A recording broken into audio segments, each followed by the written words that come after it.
A boy raised a Jaguar Cub. Years later, their reunion terrified everyone. Lightning split the Montana sky that October night, illuminating the endless wilderness that stretched beyond the Morrison family ranch like an ocean of shadows and secrets. The thunder rolled across the valley with such force that it shook the old wooden farmhouse where 4 generations of Morrisons had lived, worked, and died. 12-year-old Jake Morrison pressed his face against the cold window glass, his breath fogging the surface as he watched sheets of rain assault the landscape with relentless fury. The storm had been building for hours, growing in intensity until it seemed like the very heavens were at war.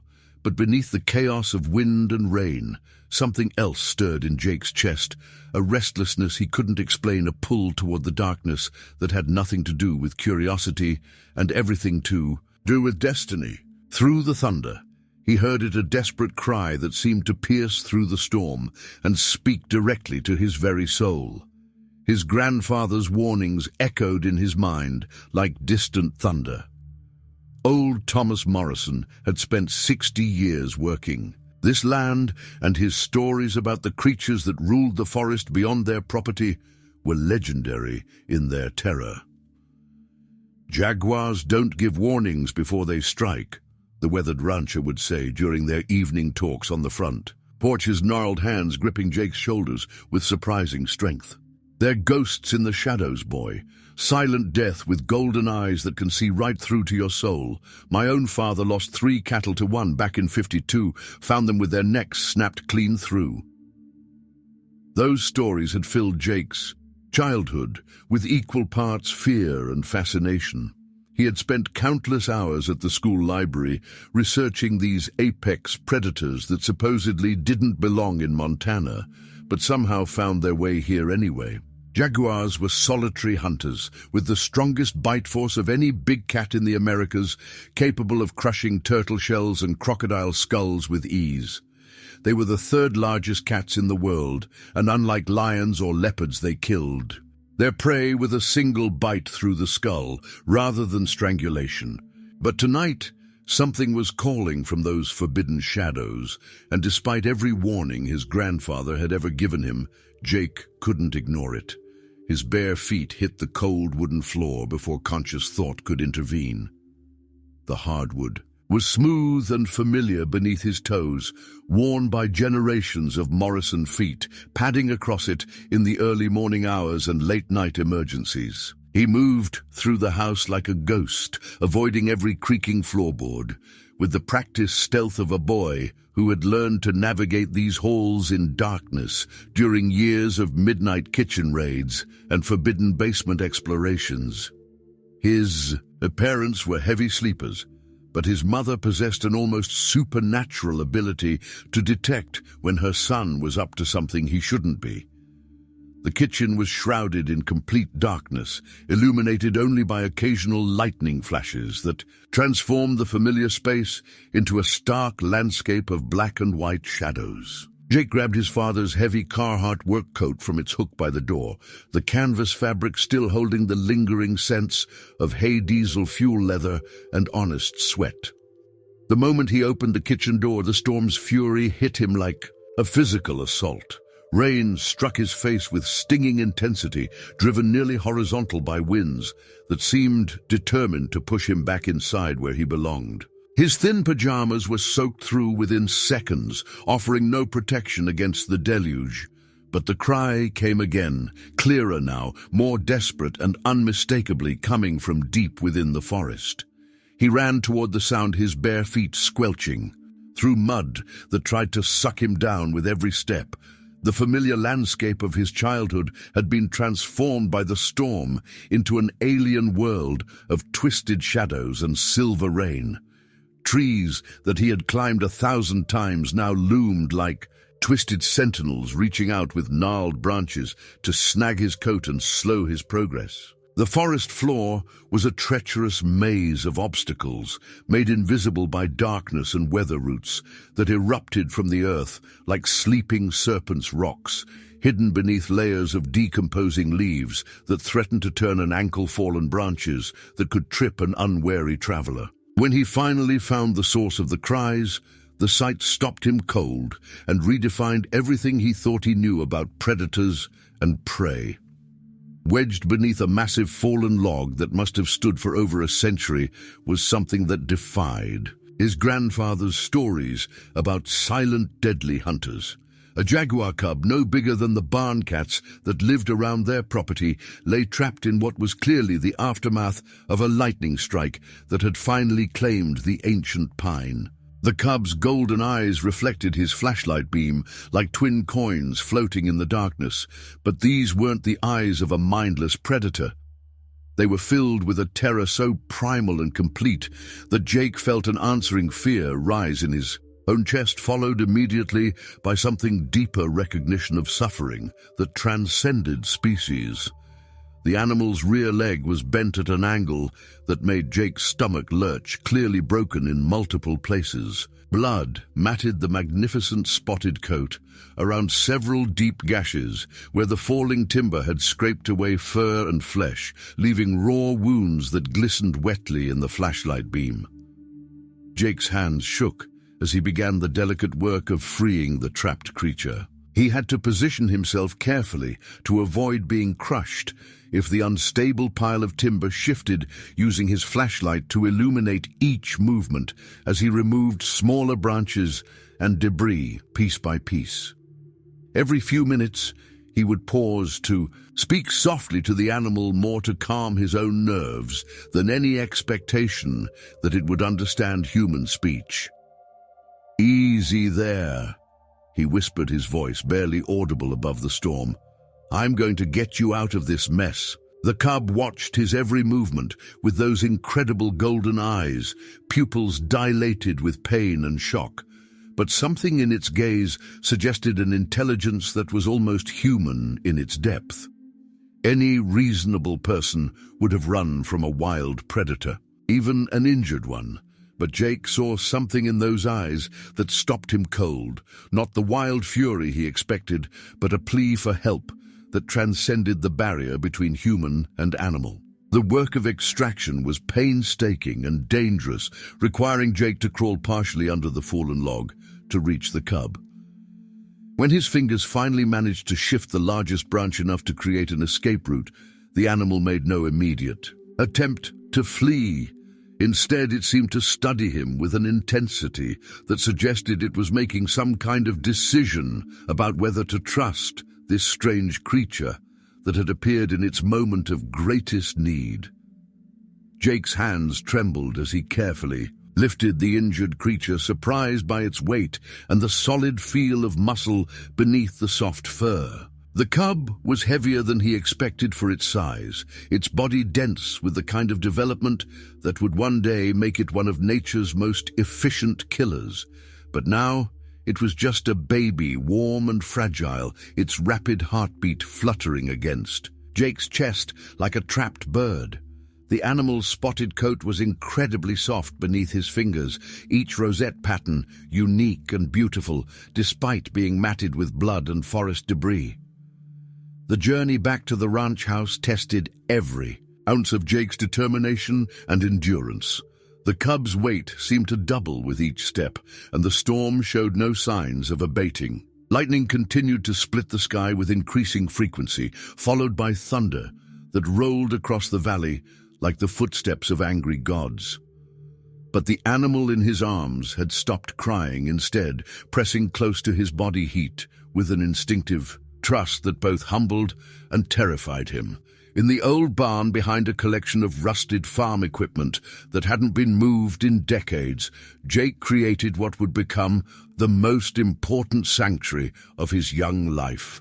The structure was a monument to agricultural history, filled with the accumulated tools and machinery of 4 generations of ranchers. Ancient plows sat beside modern irrigation equipment, while hand tools worn smooth by decades of use hung from wooden pegs installed by his great-grandfather. The air held the deep, rich scents of hay, leather, motor oil, and time itself.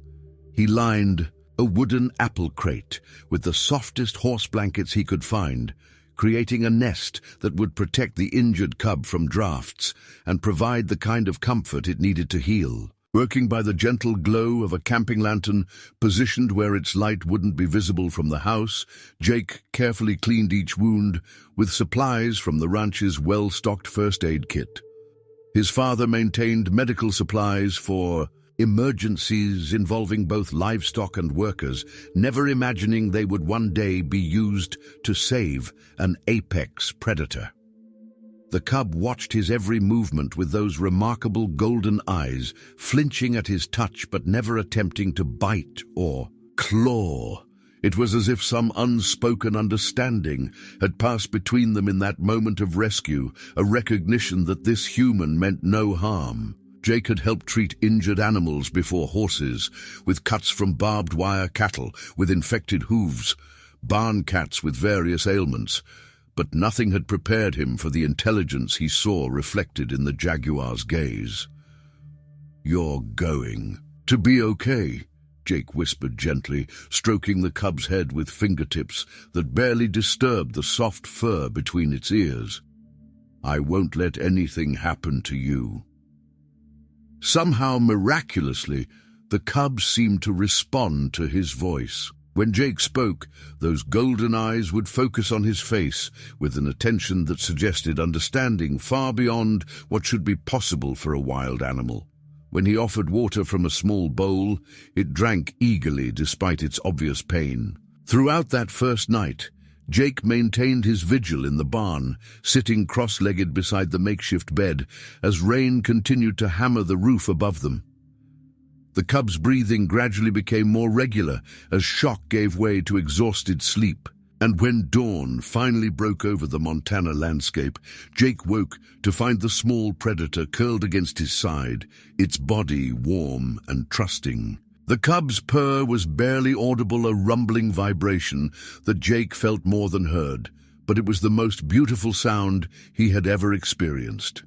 The weeks that followed established a routine that became the most important part of Jake's existence, transforming him from a typical ranch kid into something approaching a wildlife rehabilitator. Each morning before school, he would slip out to the barn for feeding and wound care, bringing fresh water and whatever meat he could smuggle from the kitchen without raising suspicion. The cub's appetite returned quickly once the initial shock wore off, and Jake found himself becoming increasingly creative in his procurement methods.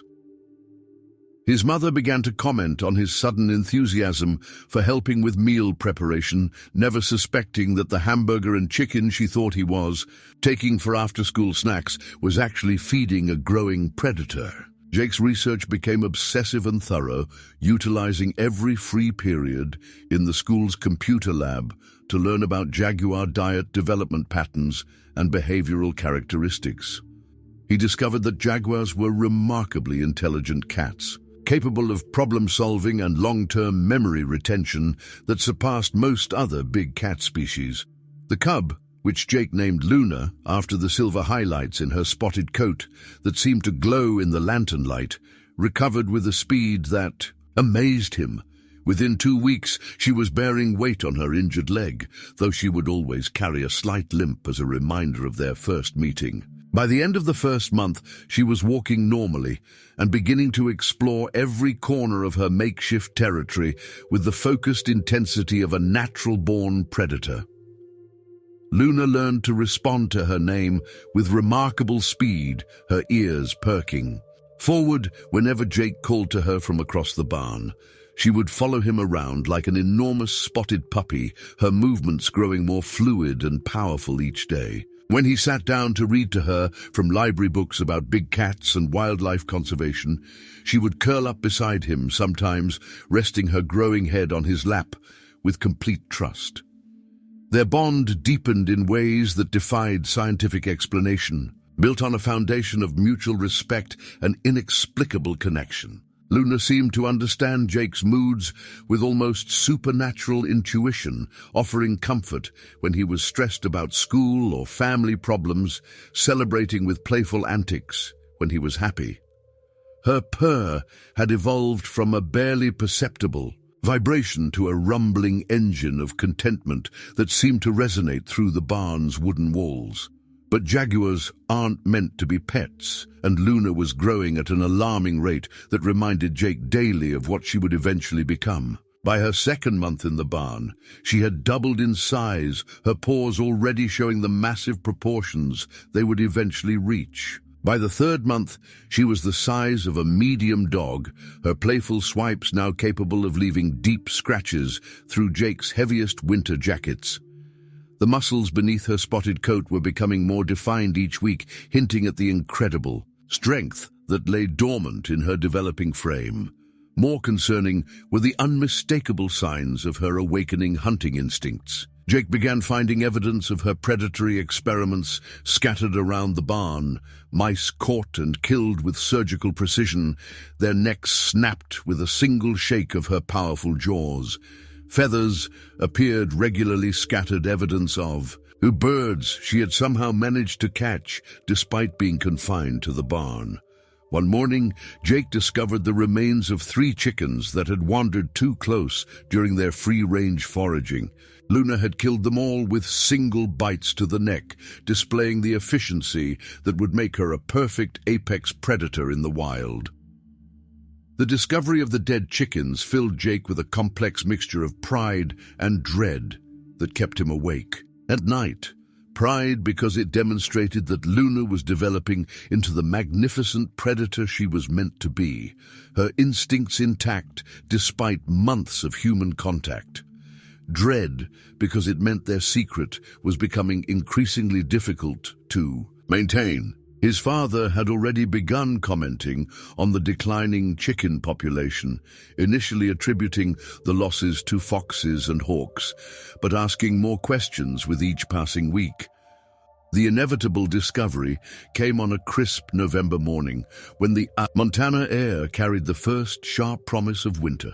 Jake's father, Robert Morrison, was conducting his weekly inspection of the ranch's outbuildings, a ritual born of 4 generations of careful stewardship.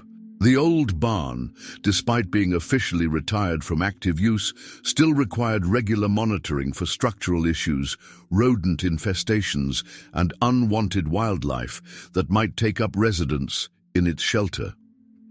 Robert had noticed subtle changes around the barn over the past few weeks that his rancher's instincts couldn't ignore. There were scratches on the wooden doorframe that looked too large and too high to be from any domestic animal, an unusual abundance of missing chickens from the flock that free-ranged in the area, and most tellingly, an odd smell that he couldn't quite identify, but that spoke of something wild and powerful living where it shouldn't be. When he pushed open the barn's heavy wooden door that morning, expecting to find perhaps a family of raccoons or a stray dog that had taken shelter, he was completely unprepared for what greeted him. The sound came first, a low, rumbling growl that seemed to emanate from the very walls of the building, a vocalization that spoke of power and wildness that had no place in a domestic setting. Luna, now nearly 4 months old and weighing close to 70 pounds, rose from her comfortable nest in the corner like a golden apparition materializing from shadow.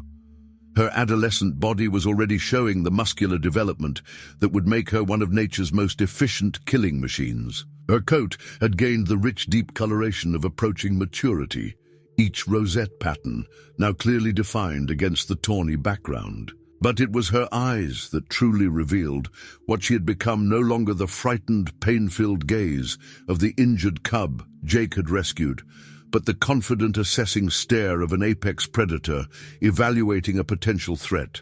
Robert Morrison had faced down aggressive bulls, cornered mountain lions, and stared down black bears that had wandered onto his property during his decades of ranch management. But nothing in his considerable experience with dangerous animals had prepared him for the sight of a juvenile jaguar crouched protectively in his family's barn.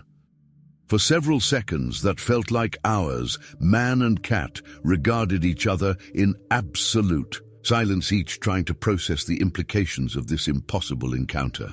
The standoff was broken by Jake's voice calling from outside the barn, his tone carrying the casual familiarity of someone who had made this journey countless times before. "Dad, is everything okay? I heard the door slam."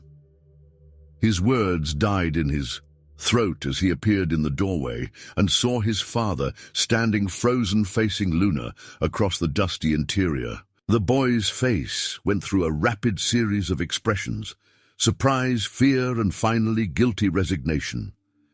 He had known this moment would come eventually, but he had hoped against hope that he could find a solution before discovery became inevitable. "Jake," his father's voice was carefully controlled, the tone that Robert Morrison used when he was working very hard not to explode with emotion. "Would you like to explain why there is a jaguar in our barn?" The words tumbled out of Jake in a desperate rush, the story he had rehearsed 100 times, but never expected to actually tell. He explained about the storm, the trapped cub, the injuries that would have meant certain death without human intervention. He spoke about Luna's intelligence, her affection, the bond they had formed over months of careful nurturing. But even as he talked, weaving the tale of rescue and recovery with the passion of someone defending his deepest convictions, he could see the growing horror in his father's eyes. "Son, do you have any idea what you've done?" Robert's voice remained steady, but Jake could hear the underlying current of panic that threatened to break through his composure. "This isn't a pet. This isn't even a wild animal you can simply release back into the forest when you get tired of playing with it. This is a jaguar. Do you understand what that means? She could kill you without even meaning to, just by playing too rough. Hell, she could kill all of us if she decided we were a threat." Luna, sensing the tension in the air that crackled between the two humans, moved closer to Jake, with the fluid grace that characterized all her movements. Her massive paws made no sound on the wooden floor, and she positioned herself slightly in front of the boy, her body language clearly protective. To Robert, who had spent his life reading animal behavior for signs of aggression or submission, the message was unmistakable. The jaguar considered Jake to be under her protection, which made the situation infinitely more dangerous and complex. The argument that erupted when Jake's mother arrived on the scene was unlike anything the Morrison family had ever experienced in their generations of working this land together. Sarah Morrison, a practical woman who had spent her entire adult life managing the challenges of ranch living, simply stared at Luna for several minutes before speaking. When she finally found her voice, it was shaky, with barely controlled fear and disbelief. "Robert, get your rifle. Now." "Mom, no." Jake threw himself between his parents and Luna, his arms spread wide in a gesture of desperate protection that would have been heroic if it weren't so foolish. "She won't hurt anyone. She knows me. She trusts me. I raised her from a baby." Trust. Sarah's voice rose to near hysteria as the full implications of what her son had done began to sink in. "Jake, that thing is a wild animal, a predator. It doesn't matter how much you think it loves you, instinct will always win in the end. Always." The family crisis continued for hours, with Jake pleading, bargaining, crying, and eventually begging, as his parents remained unmoved in their decision. Luna, throughout the entire ordeal, stayed close to Jake's side, her golden eyes watching the adults with an intelligence that was both beautiful and deeply unsettling. She seemed to understand that her fate was being decided by these strange creatures, and occasionally she would make soft vocalizations that sounded almost like attempts at communication. Robert Morrison, despite his fear for his family's safety and the legal implications of harboring an endangered species, found himself reluctantly impressed by the obvious bond between his son and the jaguar. The animal showed none of the aggressive posturing he would have expected from a cornered predator. Instead, her entire focus seemed centered on Jake's emotional state, and she appeared to be actively trying to comfort the distressed boy with gentle nudges and soft purrs. But sentimentality couldn't override the stark reality of the situation they faced. A jaguar, regardless of how well socialized or affectionate, remained one of the most dangerous predators on the North American continent. The legal implications alone were staggering. Harboring an endangered species without permits, the potential liability if someone was injured, the federal charges that could result from their discovery by wildlife authorities. By late afternoon, the decision had been made. Robert placed the call to the Montana Department of Fish, Wildlife and Parks, explaining the situation in careful, measured terms that downplayed the length of time Luna had been living on their property. The official who took the call seemed remarkably unsurprised by the circumstances, noting that they received several calls each year about people who had attempted to raise wild animals. A specialized transport team would arrive the following morning to collect Luna and transport her to a wildlife facility in Colorado, where she would undergo the long process of preparation for eventual release into an appropriate habitat. Jake spent that final night in the barn, with Luna holding her massive head in his lap, while tears streamed down his face in an endless river of grief. She purred constantly, the rumbling vibration seeming to offer what comfort she could to her devastated human companion. He told her stories about the life he had imagined for them, the impossible dreams of somehow finding a way to keep her safe while honoring her wild nature. Luna listened with the patient attention she had always shown, occasionally licking his hands with a tongue that was surprisingly gentle despite its sandpaper texture. The morning brought the transport team 3 professionals who approached the situation with the calm efficiency of people who had handled similar scenarios many times before. They were kind but firm, explaining to Jake that Luna would receive excellent care and that her eventual release into the wild was the best possible outcome for an animal of her nature. Loading Luna into the transport crate was a process that broke Jake's heart in ways he hadn't known were possible. She went, willingly enough, perhaps sensing that resistance would only cause distress to the humans she had learned to trust. But as the crate was loaded into the specialized truck, she called out to Jake repeatedly, not the angry roar of a captive predator, but sounds that seemed almost like questions, as if she was asking why this was happening and when he would come to take her home. Jake tried to run after the truck as it pulled away, his legs pumping desperately as he chased the vehicle that was taking away the most important thing in his young life. But his father's strong arms held him back, and the last image he carried was of Luna's golden eyes watching him through the transport crate's ventilation slats, growing smaller and smaller until they disappeared entirely into the distance. In that moment, Jake felt a piece of his soul tear away, leaving a wound that would influence every decision he made for the rest of his life. 6 years passed, like a slow-healing wound that never quite closed completely. Jake Morrison grew from a heartbroken 12-year-old into a young man of 18, his frame filling out with the kind of lean strength that came from years of hard ranch work under the Montana sun. His shoulders broadened from lifting hay bales and wrestling cattle. His hands developed the calloused competence of someone who understood the value of honest labor, and his face lost the soft roundness of childhood. But despite the physical changes that marked his transition to adulthood, his eyes still carried the same deep sadness that had settled there on the day Luna was taken away. He never spoke of her to anyone, not even to his closest friends at school or the girlfriends who came and went during his high school years. The secret lived inside him like a constant ache, a private grief that colored every aspect of his life and shaped his understanding of loss in ways his peers couldn't comprehend.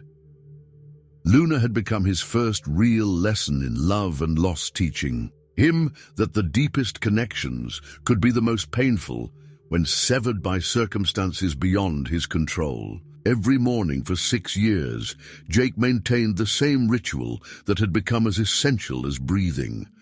He would stand at his bedroom window with a cup of coffee, scanning the tree line that marked the boundary between civilization and wilderness. His eyes would trace the familiar patterns of forest and meadow, searching for any movement that might indicate the presence of a large predator. In his heart, he harbored the impossible hope that Luna might have somehow escaped from her captivity and made her way back to the place where their bond had been forged.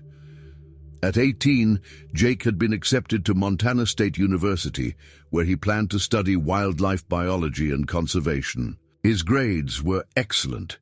His essay about the ethical complexities of human-wildlife interaction had impressed the admissions committee, and his future seemed to stretch ahead of him with promise and purpose. But those carefully laid plans began to unravel when the attacks started, bringing with them the possibility that his past was about to collide with his present in the most terrifying way imaginable. The first incident occurred on the Hendricks Ranch, about 8 miles southeast of the Morrison property.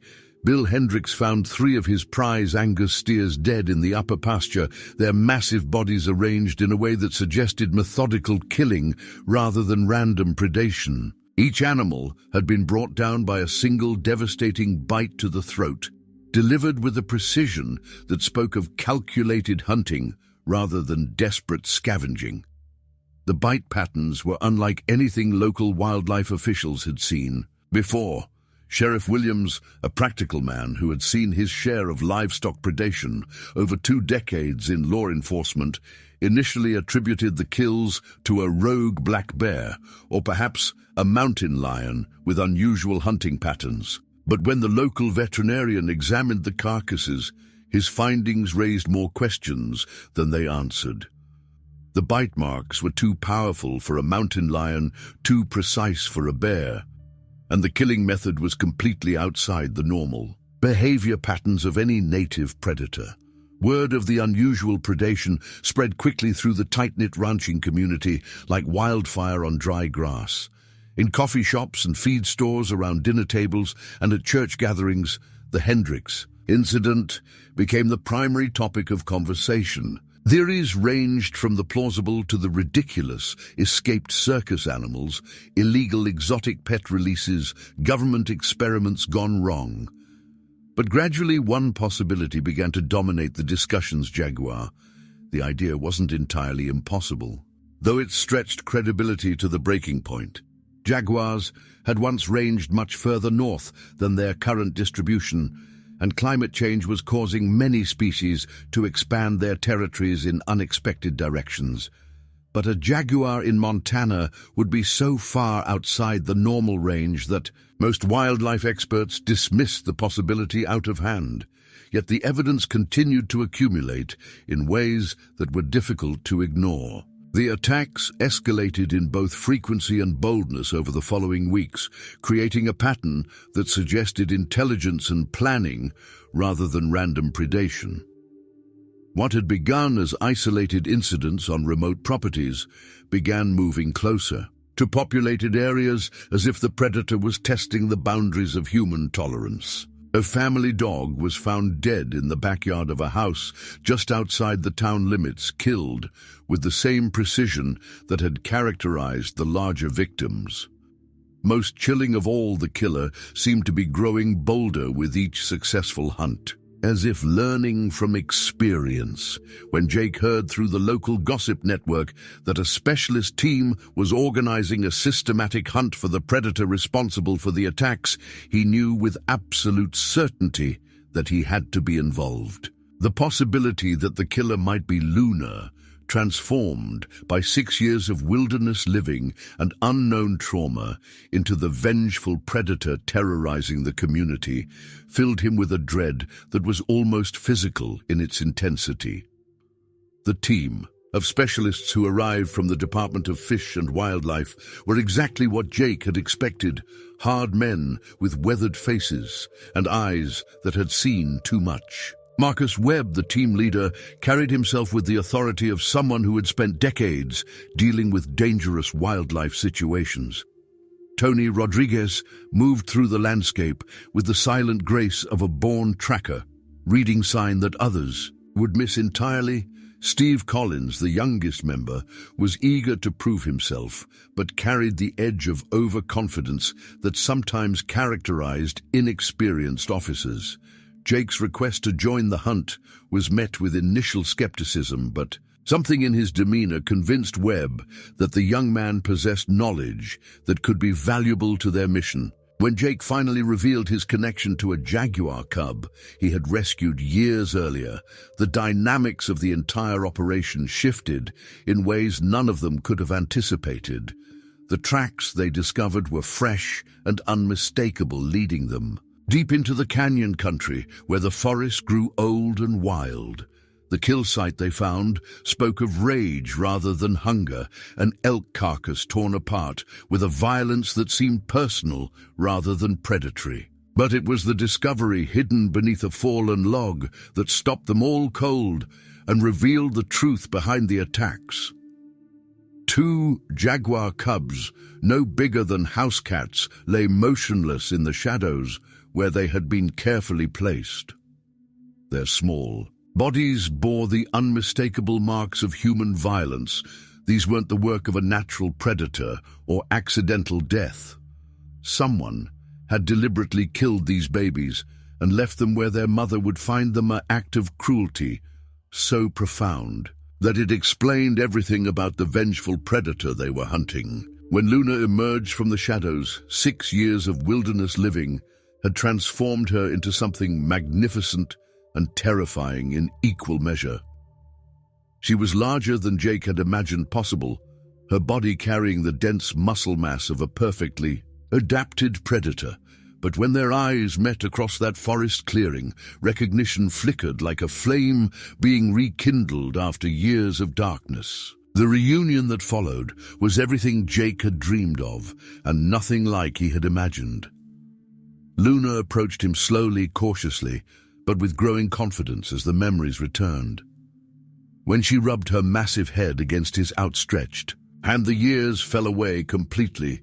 For a few precious seconds, they were together again, the boy who had saved a life and the Jaguar who had learned to trust.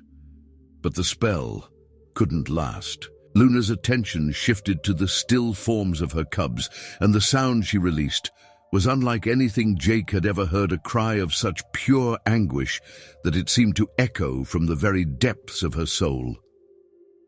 In that moment, Jake understood that she had found the recognition she sought, not in revenge, but in the acknowledgement of her pain by the one human who truly knew her. Webb made the decision that would define the rest of the story.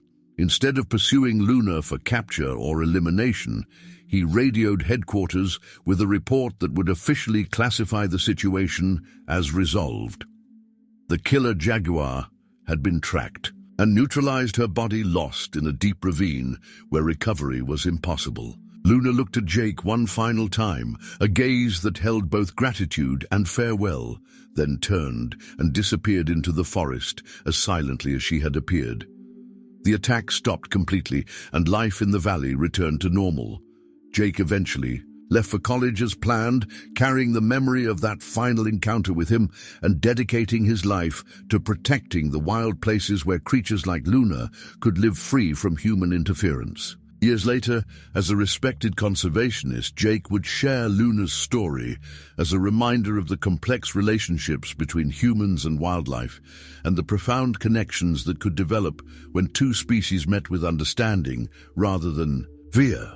Luna's legacy lived on in every habitat he helped preserve and every anti-poaching initiative he supported. And sometimes on quiet nights, when the Montana wind carries voices from distant mountains, people in the valleys below swear they can still hear her call, not the angry roar of a vengeful predator, but the gentle rumble of a mother singing lullabies. To cubs that live on, only in memory, a sound that speaks of love transcending death itself. This incredible story reminds us that animals feel, suffer, and love just like we do. Luna's tale isn't just about a jaguar, it's about loss, memory, and the kind of connection that neither time nor pain can erase. The bond between Jake and Luna shows us that sometimes the most powerful relationships happen when we least expect them. and that true love means letting go when holding on would cause more harm than good. If this story touched your heart, make sure to hit that like button and subscribe to our channel for more incredible true stories about the amazing bonds between humans and animals. Share this video with someone who loves intense emotional tales about wildlife and conservation. Drop a comment below and let me know where in the world you're watching this. I'd love to know how far Luna's story has traveled and touched lives across the globe. What do you think about Jake's decision to rescue Luna? Was he right to try to save her, or should he have left nature to take its course? And what about the wildlife team's choice to let her disappear rather than capture her? These are the kinds of ethical questions that make us think about our relationship with the natural world. Don't forget to ring that notification bell so you never miss our latest stories about the incredible connections between humans and the wild animals that share our planet. Until next time, remember that every creature has a story worth telling. And sometimes, the most beautiful tales are also the most heartbreaking. Thanks for watching, and I'll see you in the next video.